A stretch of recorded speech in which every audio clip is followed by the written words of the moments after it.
like Tree House Merlin Missions, Christmas in Camelot.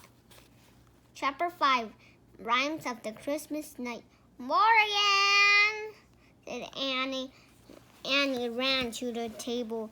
She touched Morgan's cheek, then quickly pulled back her hand. She's cold. She's cold as ice, said Annie.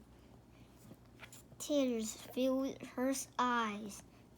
Annie turned to the Christmas night in a very, "What did you do to Morgan?" she asked. "Bring her back. Do not fear," said Christmas night. His voice was softer and kinder. "She will come back to life after you complete your quest." What exactly is our quest?" asked Jack. "You must journey to the other world," said the Christmas night. "There you will find a cauldron." The cauldron was filled with water of memory and imagination. You must bring a cup of water back to Camelot. If you fail, Camelot will never come back to life. Never. "How do we do all that?" asked Annie, wiping her eyes. "Remember these 3 rhymes," said the Christmas night. "Wait, let me write them down," said Jack. His hand trembled as he pulled out his notebook and pencil. He looked at Christmas night. "Okay, I'm ready," he said, gripping his pencil. "Make Jack feel stronger." The knight's voice rang out from inside his helmet. "Beyond the iron gate, the keeper of Cauldron wait." Jack quickly wrote down the night words. "Okay, what's next?" he asked. The Christmas night went on. "4 gifts you will need.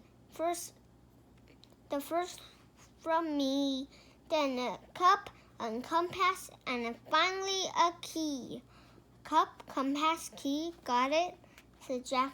The Christmas night voice boomed again. "If you survive to complete your quest, the secret door lies to the west." Jack copied down the last rhyme and looked up at the night. "Anything else?" he asked. Without a word, the knight pulled out of his red cloak. He dropped it to the floor, fell silently into a heap at Jack and Annie's feet. The Christmas night snapped his first red wings and galloped out the great hall. A white comet. Once the night was gone, the candles and torches in the great hall grew dimmer. A bitter chill crept over the room. "What do these 3 rhymes mean?" said Jack, looking at his notebook. "Who are the keepers of Cauldron? What secret door?" "I don't know," said Annie. "I just know we had to save Morgan." She gathered up a red cloak up to her arm. "We got our first gift," she said. "Let's go." "Wait, we should figure this out first," said Jack. "No, we should just go," said Annie. She turned and headed for the archway. Jack pushed his glasses into place and looked back at the round table, at the frozen king and the queen and the frozen knights, and at Morgan Le Fay. He loved Morgan. She was their great friend and teacher. If he and Danny did not go on their quest, Morgan stories of Camelot and all the stories about the magic treehouse would end forever. Jack took a deep breath. He put his notebook into his backpack. Then he turned toward Archway. Annie, he said. Annie, she was gone. Annie, wait, she shouted. Wait. Jack ran out the great hall. Annie, I'm here, she said quietly. I'm waiting. He was standing at the end of the entrance hall, peering outside.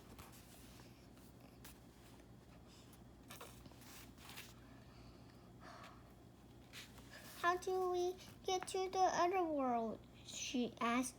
Maybe the treehouse can take us there, said Jack. Come on. Together, Jack and Danny hurried through the inner courtyard and castle and over the drawbridge. They ran to a frozen ground to the moonlight rover tree, touching the red cloak. Annie started up the rope ladder. Jack followed and climbed inside a freezes and sat on the floor. Annie picked up the royal innovation. Close your eyes. I will make the wish, she said. Jack closed his eyes. He shivered from the cold. I wish we could go to other worlds, said Annie. The bare branches of the tree rattled in the wind. I think it's working, whispered Annie. The wind stopped blowing. Jack opened his eyes. He and Danny looked out the window. The dark castle loomed against the sky. They're still in Camelot. It didn't work, said Jack, his teeth chattering. Yes, it did, whispered Annie. Look down. Down below, the treehouse was the biggest deer Jack had ever seen. The deer was staring at them with amber eyes. His huge antlers seemed to glow in the cold moonlight. Most amazing at all, the deer was completely white as the new fallen snow. A white stag, said Jack. A fluff of frosty air blew from the stag's nostril. He stepped toward the treehouse and shook his giant head. He's come to take us on our journey, said Annie. People don't ride deer, said Jack. Annie already started down the rope ladder. Jack watches from the window as she walked to the stag and spoke softly. The stag knelt and he climbed on his back. Come on, she called to Jack. Bring the cloak. Okay, said Jack. He gathered on up the heavy wallet coat, catching it against his cheek.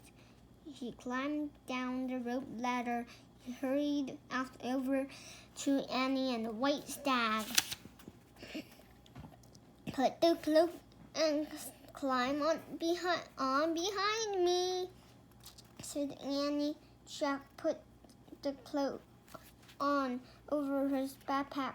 He pulled it around his shoulder and buttoned it at his neck. The cloak fell down around his body.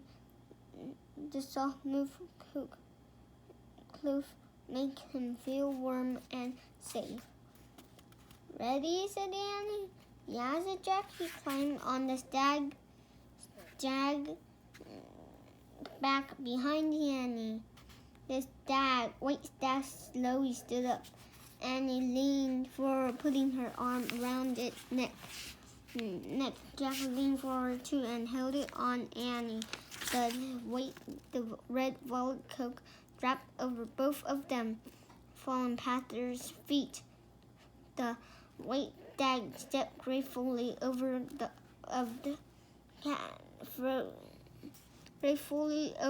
frozen grass. He walked through the outer gate of the castle.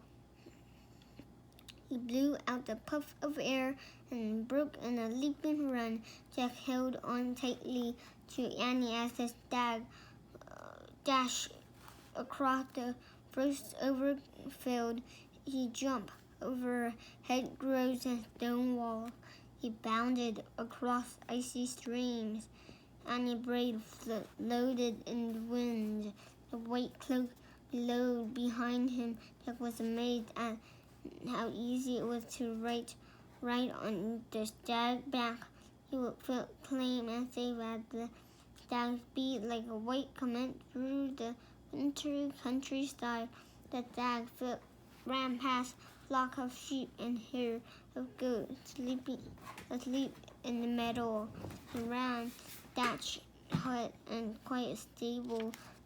The stag ran on and on through the starry night. Jack saw a cloud of a mountain range in the distance. They came close to the craggy mountain. Jack was sure the stag would stop, but he galloped on, not even breaking on his stride. He started up a rocky slope. The stag finally came to a halt at the ledge of a steep cliff. It windy swirl of fog and cloud. He knelt to the ground. Jack and Danny slid off his back. The stag stood up. He stared at them with glowing umber eyes. "Thank you," said Annie. "You have to leave now." The stag lowered his head and raised it again. Blew out the frosty puff of air and leaped away, vanishing into mist.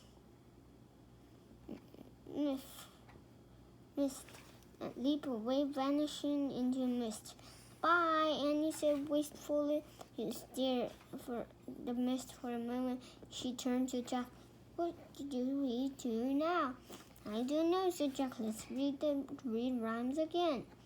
He reached under his red cloak and pulled off his pack. He looked at his notebook and started to read the first rhyme. "Beyond of the iron gate." "Jack," whispered Annie, "look." Jack looked up.